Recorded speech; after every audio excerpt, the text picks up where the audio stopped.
Wala naman top. Naman na siya. Doon na bibili tayo karne. Natay mo na yata. Bibili tayo karne, di mo binuksan ko ulit.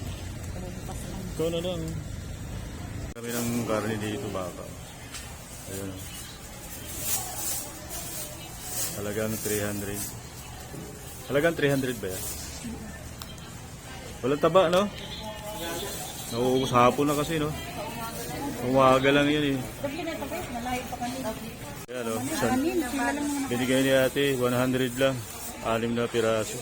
Anin na balo, kasalong. Mayroon pa isa dagdag, ah. May bonus. Wala. So dito yan guys sa Tagaytay, palengke ng Tagaytay. Yan, ang kainan yun doon. Ayan sa taas yung kainan. Ito yung Hall of Justice. Dati dito kami nag-hearing, eh. Yan yung Hall of Justice. Yung anak ko na aksidente, nanalo kami sa kaso dati. Nanalo kami sa kaso dyan.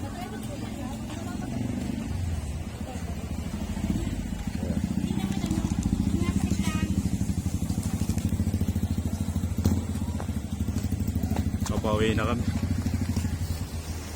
Guys, ito kami sa... Anong lugar ito, te? Panungyanan. Panungyanan. Amadillo. O yan, bumili kami ng saging at saka yung mani. Yung dami mani nila. Oh. Magkano isang kilo na mani? 100 po. O, 100 lang daw. Oh. Kaya pag napadaan kayo dito, dami yung mga paninda nila. Oh. Ano pangalan mo sa ano? Sa vlog? Jolie. Julie. Jolie Bicorong TV. Ay, napapanood mo na. Panood mo? Ano na? Jolie Bicorong TV. Panood nyo? Ay, upload ko to. Makikita nyo. Okay. Ano nga ho? Pwedeng ano? Nakapalo ako diyan. Matagal na ba yan? Matagal na? Ano na? 4 years. General kami. General Trias kami. Ay, sa Facebook to? Saan ba yan? Sa YouTube. Hindi kilala mo si Sir Diva. Sila Bimac TV. YouTube. Sa YouTube ito. Yan sana maganda kung tayo nakamotor. Nakamotor kami. Marami nabili ngayon niya. Merong mga... Kanina, sa alo ako, sa akin sa akin may mga ninamit. Subscribe na lang kayo dito. Mahina ang ano. Mahina signal. Julie. Bicorong TV. Sige. Yung cellphone ko. Ano akin yung ano dito? Oo. Ayan, mga paninda nila. Anong yung ano dito?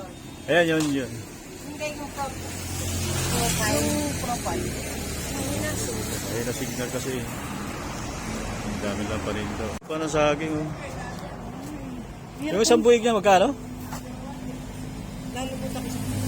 Yung isa? Ang dami paninda. Isa lang, tinagal. Ay, mali. Yan, magkano kilo ng ano? Pinilo yan. Ayan guys, oh. Dito yan sa Panungyanan, Amadillo.